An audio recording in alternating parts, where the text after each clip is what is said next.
Hello.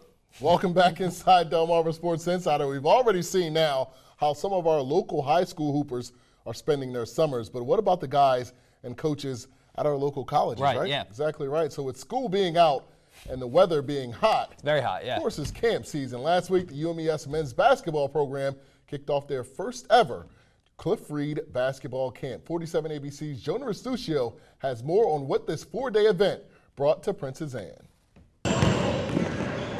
Cliff Reed has only been the head coach of UMES for a short period of time, but he's already making an impact on the local community with his first ever basketball camp. We try to put on this youth camp for the young kids. You know, as you can see, we have probably more young kids than we have the older kids who are more high school. So we start about 6 years old, elementary, all the way up to high school. With just under 80 campers, the local ties run deep, including the staff. An Eastern Shore native turned UMES Hawk, this is one of Isaac Taylor's favorite times of the year. I'm a senior, so I've done it every summer since I've been here. This is probably one of the groups I'm most in touch with because a lot of these kids I've seen since I've been here as a freshman, sophomore, junior. So it's just really touching to me to see their growth on and off the court. And those kids, I think they're enjoying themselves. What's your favorite part of camp? When we get to shoot. Yeah, why do you like to shoot so much? Because I make it.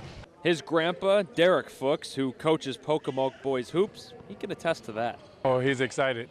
He goes home, he's dead tired at night, but he's the first thing up in the morning, and usually I have to fight him to get up, but he's the first one up in the morning saying, what time we leaving? And when those shoes and jerseys are off, it all comes back to the most meaningful part of camp. The most important thing we're going to do is involve the community in the program and reach out to the community and say, hey, we just want you to be a part of the program. You don't have to do anything, but just try to come out and support. And we appreciate you, and we're going to try to give back to you all. Jonah Restuccio, 47 ABC.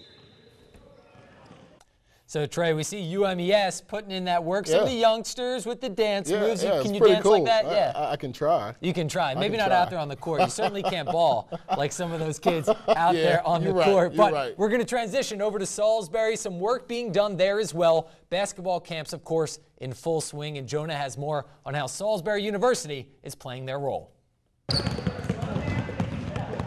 Andy Sachs and his Salisbury men's basketball program have had a busy summer. It's not just recruiting and scouting, but putting on camps week after week.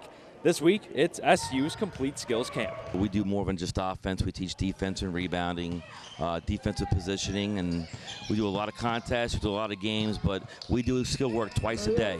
With campers coming from all across the region, some as far as Chicago, it's a great way for the kids to get out of the house and improve their game.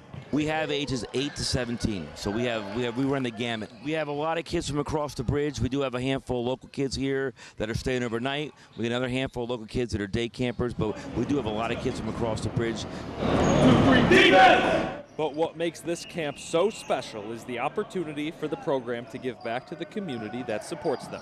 It's a lot of fun. You know, you get to come back to school for a week during the summer, and you get to work with all these kids and get to play basketball. So it's a lot of fun to do. It's good to be back. Johnny, well, he's not alone. He was joined by not only a few of his teammates from last year, but also the incoming freshman class. I've heard this is a great community, and, you know, I just really want to serve it well and, you know, just get out there and, you know, give back to the kids, you know, give them some knowledge, you know, about the game. And for those recent high school graduates who were just committed to Salisbury months ago, it's a leg up for the upcoming season. It gives me a different perspective on the game. I usually have that player's perspective, but now when I'm coaching these little kids that I have, you know, it really teaches me to be patient, you know, really just work with them. Jonah Restuccio, 47 ABC. Man, what a fantastic camp out there. We see UMES, we see Coach Sachs, we even see the incoming freshmen. So really, pretty cool. Really teaching them, you know, as soon as they're out of high school into college, that, you know, they need to give back to the community. And they're out here in the summer before school even starts to train and to also give back. And as the young man said, he gets an advantage to kind of see the area and kind of see the community already it out. Before he even gets on the court. So all in all, I think it really works out for everyone in this whole community. That's pretty cool. All right, that's going to do it for now, but when DSI returns, there's a special guest for the Shorebirds this past week. The Orioles sent one of their guys down to Salisbury for a rehab start. Let's just say it didn't really go as planned. That's up when we come back. My name is Jason Keller. I'm from Wycomico High School, and you're watching Delmarva Sports Insider.